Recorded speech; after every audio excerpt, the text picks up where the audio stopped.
We have members' time with Ms. Gallant at this point. Ms. Gallant, you have up to 5 minutes.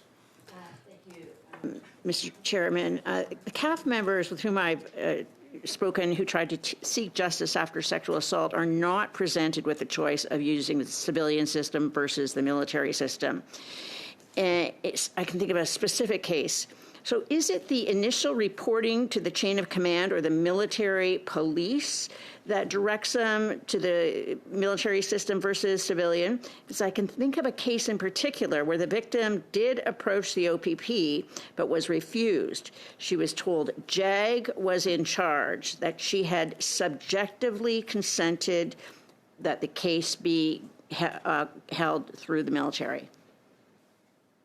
So, Ms. Gallant, is that to me? Yes, Mr. Fowler, because Okay. you're the one who gave this revelation on them actually having a choice. So they do have a choice, and it was wrong of the OPP, if it was the OPP, to tell the complainant that, and that is a problem. Some complainants as well think that they have to go to the military police. I mean, I suspect that that's less the case now because of the notoriety of discussion over the past several years. But I've encountered individuals who thought that they had to report it to the military police. But there's a flip side as well.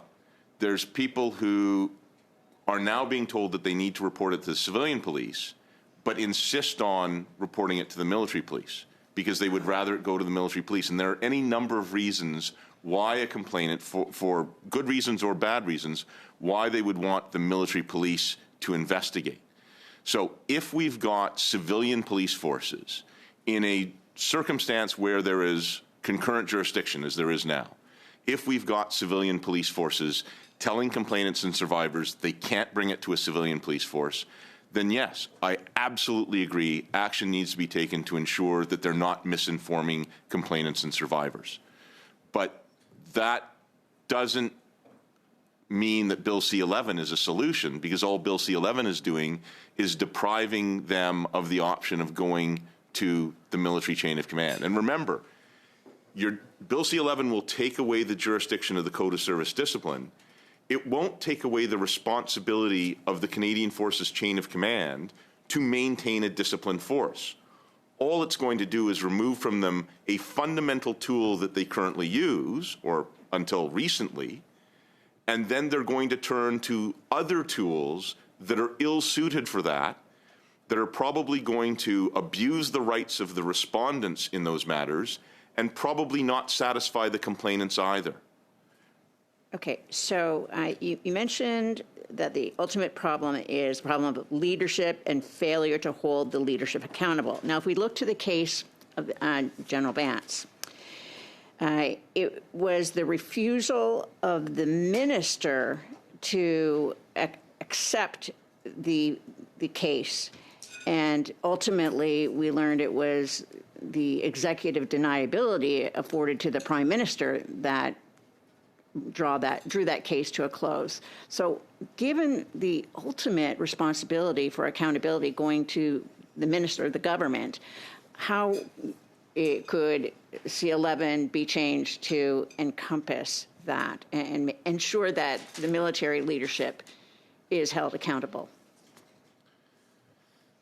Well, the reality is it's not going to be Bill C-11 that holds ministers accountable, right? In responsible government, in our parliamentary system, responsible government, the minister's held accountable by Parliament, and the minister's responsibility is to hold the Chief of the Defence Staff and anyone under the minister's responsibility accountable, right? So it falls to the minister. I don't know the full details of what actually transpired between General Vance and the Minister of the day, and I probably never will. But if a Minister of National Defence is informed of alleged wrongdoing by the Chief of the Defence Staff, in a responsible government, the minister would then take appropriate action, right? So that falls to the minister, and it's not for Bill C-11 to correct that. What I would suggest is that we've already seen circumstances where a Minister of National Defence issued direction both to the Canadian Forces Provost Marshal as well as the Director of Military Prosecutions in a manner inconsistent with what the National Defence Act lays out. Because Direction to DMP is supposed to flow through the Judge Advocate General. Direction to the Canadian Forces Provost Marshal is supposed to flow through the Chief of the Defence Staff and Vice Chief of the Defence Staff.